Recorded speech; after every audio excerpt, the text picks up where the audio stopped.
Vamos agora à segunda aula do tema 1. O tema 1 é a introdução ao eletromagnetismo.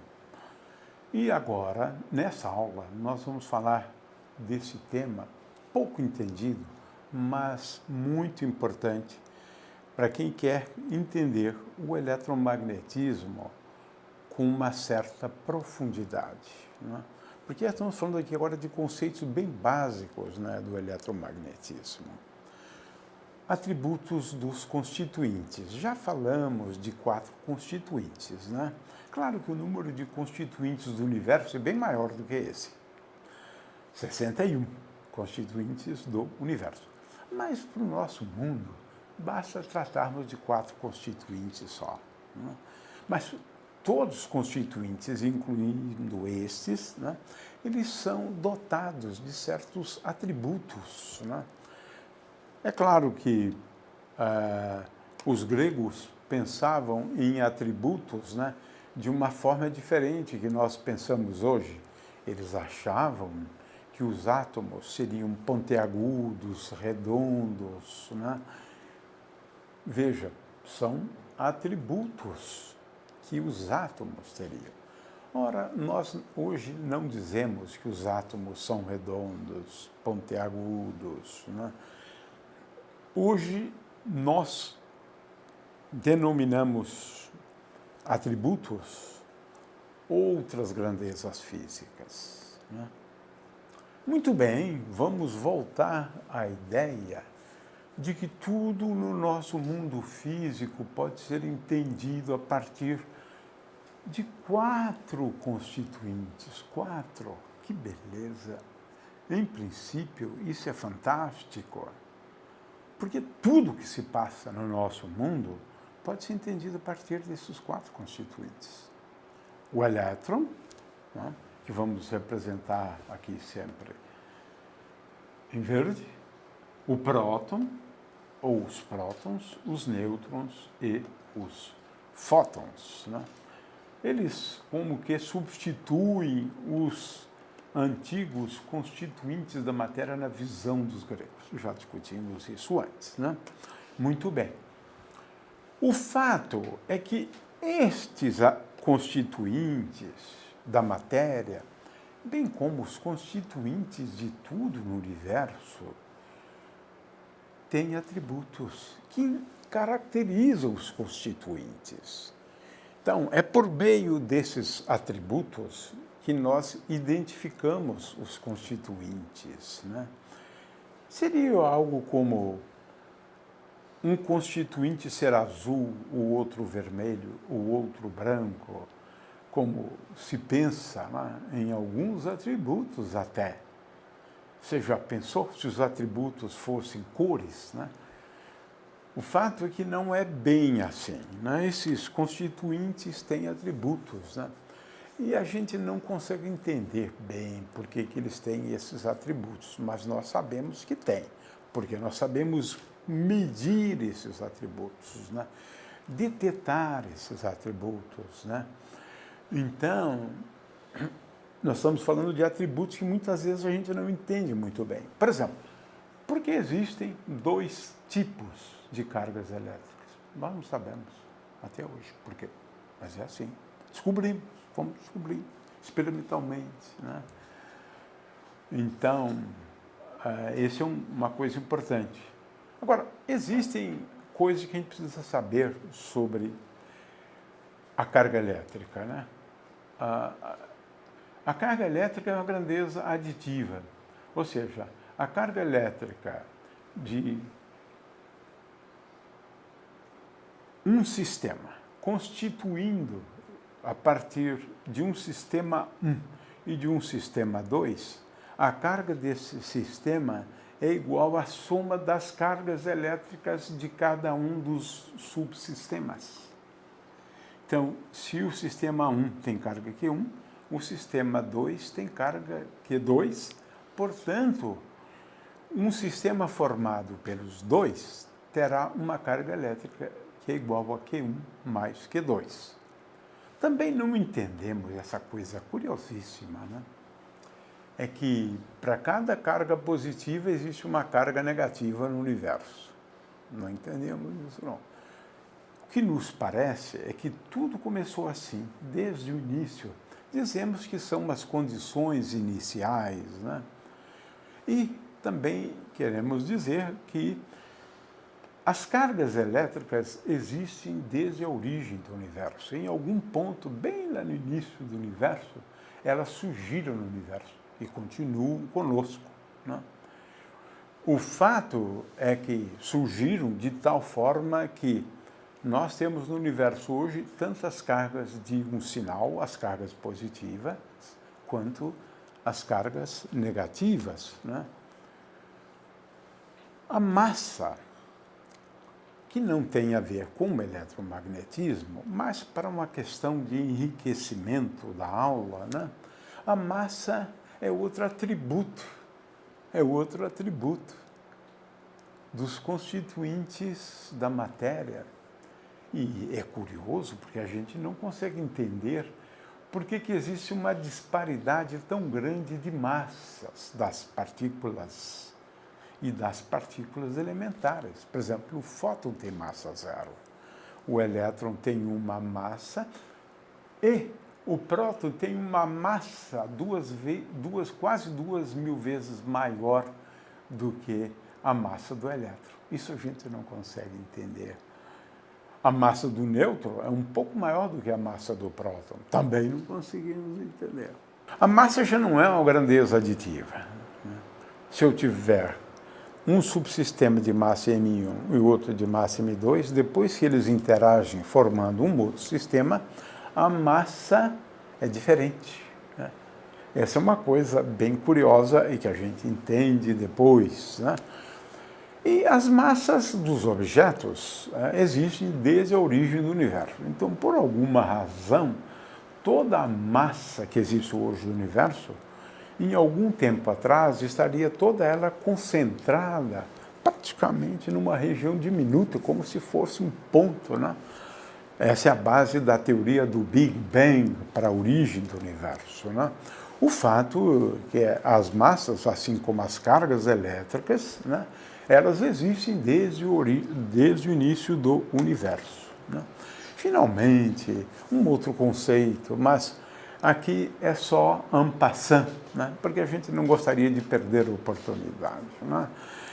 O fato é que os elétrons, os prótons, né, os nêutrons têm também esse atributo, e o fóton tem esse atributo.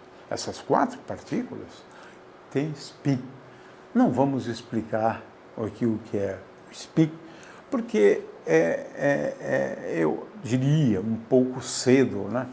Quando estudarmos a estrutura do átomo, seria importante entender esses aspectos a respeito do spin, que é uma grandeza aditiva, e a gente pode classificar as partículas, né, em função do spin, conhecidos como partículas bosônicas e fermiônicas, mas fica aqui só o registro, porque, de fato, isso aqui não é tema para o ensino médio. Mas, se quisermos entender os ímãs, devemos entender o que é spin. Mas a ideia no ensino médio nunca é essa, de entender profundamente o magnetismo, o ferromagnetismo, senão eu precisaria entender spin. Mas vamos deixar isso para lá. O fato é que o spin, ele foi comprovada a existência dele por uma famosa experiência, né, de Stern-Gerlach, de acordo com o que temos aqui, né? Mas não vamos, não diria perder tempo, né? Mas não vamos falar muito a respeito do spin, mas em níveis mais avançados do eletromagnetismo, o spin é essencial. E o spin é essencial, especialmente na teoria mais fundamental do eletromagnetismo, conhecido como a eletrodinâmica quântica. Vamos pular essa questão do spin, né? Vamos falar, então, dos atributos do elétron. O primeiro atributo do elétron, e não temos nenhuma razão para duvidar disso, é que ele é estável, ele é eterno. Os gregos pensavam nos átomos como sendo eternas, mas nem todas as partículas são eternas. O elétron é. Ele é estável, ele não se transforma em outras partículas, é isto. Não decai, como diríamos cientificamente, né? O elétron tem uma carga elétrica negativa, né? E o valor é dado por essa expressão aqui, quando nós utilizamos o Coulomb, né, como uma unidade de medida. A gente vai depois falar sobre isso, né? Ele possui massa, uma massa muito pequena, 10 a menos 30 quilogramas, é muito pouquinho, aproximadamente, né? É muito pouquinho, é uma massinha de nada, né? Ele tem um spin, né, que nós chamamos de spin meio, né? Aqui está a massa do elétron, né? Aproximadamente 10 a menos 30 quilogramas. Na verdade, é 9,1 vezes 10 a menos 31 quilogramas. É uma massinha de nada, a massa do elétron, né?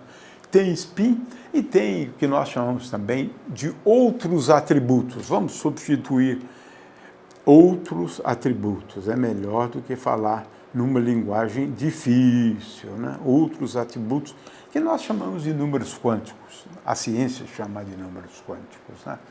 Mas o fato é que o elétron tem todos esses atributos, né? Não são poucos, não são poucos, né? Tem carga elétrica, que é negativa, é estável, tem massa, tem spin e tem outros atributos. Vamos deixar isso de lado, né? Muito bem.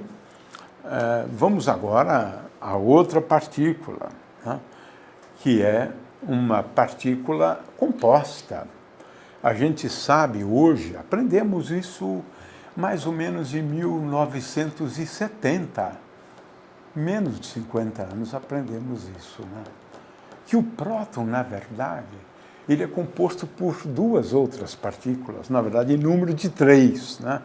Mas são partículas que chamamos de up, down, up, são 2 ups e um down. Isso aprendemos recentemente, né? O próton é composto. Aparentemente, ao que todos sabemos, o próton é estável, dura para sempre, né? Então, diriam os gregos, né, que eles duram uma eternidade, né? São estáveis, não decaem, não se transformam em outros objetos, né? Curioso também que a carga elétrica do próton é aquilo que dissemos antes, né? Sobre existir no universo, para cada carga positiva, uma carga negativa e vice-versa. Então, se nós temos os elétrons com carga negativa, o próton tem carga positiva, né?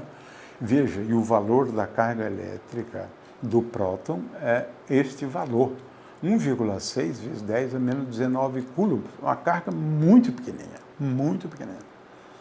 A massa do próton é cerca de 2.000 vezes maior, né, do que a massa do elétron. Aqui tem o valor, mas também é uma massa muito pequena. O próton tem um spin, que nós chamamos de spin meio, né, e tem outros números quânticos, vamos chamar de outros atributos, que não vale a pena a gente mencionar aqui, né? Muito bem, então estamos apresentando agora melhor em termos de atributos, né, dessas partículas, né? E finalmente o nêutron, aliás, ainda vou falar do fóton, né? Mas o nêutron é outra partícula, são 4, só 4, constitui tudo. O que existe, o que você vê, né? O que você toca, tudo, o ar, a água, a matéria, tudo é constituído só desses 4 elementos. O nêutron agora. O nêutron também aprendemos há cerca de 50 anos atrás, 1967, para ser preciso, né, é que o nêutron é composto também por duas partículas, né, o up and down, mas agora se tem mais downs do que ups, tem 2 downs e 1 up. Né? Mas o nêutron é curioso, porque o nêutron pode decair. Em 15 minutos aproximadamente, se você tiver aqui 100 nêutrons, em 15 minutos, 50 já desapareceram. Então, o nêutron só sobrevive porque ele está vivendo, quando ele está vivendo no interior do núcleo, no interior do átomo. Se ele sair do interior do átomo, ele está perdido. Está perdido. Porque ele vai desaparecer, dando lugar a outras partículas. Né? Então, a gente quer chamar a atenção para isso. Né? Uma coisa que nós descobrimos ainda no século passado. Ele tem carga elétrica nula. Não tem carga elétrica. Não tem esse atributo. Tem massa, no entanto, e a massa dele é um pouco maior do que a massa do próton, cerca de 2.000 vezes maior do que a massa do elétron. Ele também tem spin meio, mas a gente não quer entrar nesse detalhe a respeito do spin. Né? E tem outros atributos que não vamos mencionar, né? Outros atributos. Então, é assim. Cada partícula tem um conjunto de atributos que vai estabelecer uma diferenciação entre elas. Né? Elas nunca têm, todas as partículas elementares e partículas, elas nunca têm o mesmo conjunto de atributos iguais. Podem ter 2 atributos iguais. Mas, né, aqui nós estamos vendo que os atributos são diferentes. São diferentes, né? Alguns. Né? Então, é isto. Finalmente, eu queria mencionar, né, o fóton, que tem alguns atributos também. O fóton tem massa 0, né, tem spin 1, né, e não tem carga elétrica. E, aparentemente, o fóton ele é estável, dura a vida inteira, está no universo desde o seu início, desde a sua gênese. Né? Então, essa é uma partícula importante. O que eu quero chamar a atenção é o seguinte, é que hoje a gente costuma ver o elétron como tendo 2 características. Né? A primeira é ter carga elétrica negativa, como estamos vendo aqui. Né? E a segunda é que o elétron, por conta da existência do spin, ele se comporta de uma forma muito parecida com os ímãs. Isso. Então, um elétron pode ser pensado como sendo um ímã. Aqui tem um polo norte e aqui o polo sul do ímã. Então, um elétron tem que ser visto, do ponto de vista do eletromagnetismo, como sendo um ímã. E como sendo também uma carga elétrica, porque ele tem esses 2 atributos. O atributo do spin transforma o elétron num ímã. É claro que o próton, por incrível que pareça, também acaba sendo uma espécie de um ímã. Claro, e o nêutron também, mas o ímã é mais fraquinho, mas também o nêutron. Muito bem, então, vamos finalmente ao fóton, né, que é, ao que tudo sabemos, estável, está conosco desde o início do universo e ainda existe em todas as regiões do universo, mas isso é uma outra coisa que é interessante que a gente não vai abordar. Né? Ele tem carga elétrica nula, 0. Olha, tem massa nula. Que coisa incrível. Uma partícula que não tem massa. E ele é o constituinte da luz. Olha só, da radiação. Luz é composta por fótons. Toda radiação é composta por fótons. E tem essa característica spin 1. Aqui eu tenho uma brincadeira, né? Porque ele nunca está em repouso, o fóton. Mas se fôssemos pesá-lo, ele teria massa zero. Se pudéssemos colocá-lo numa balança. Isso não é possível, né? Mas é uma questão de entender isto melhor, né? Então, resumindo, esses 4 constituintes, né, de tudo no nosso mundo, constituinte dos átomos, né, o fóton não, ele é constituinte da luz, né? Esses constituintes têm atributos. O mais conhecido é a massa, depois a carga elétrica. A gente fala pouco no spin, mas é um atributo. Ou seja, eu caracterizo cada constituinte pelos seus atributos. Azul, amarelo, verde, colorido. Não é isso. São esses aqui.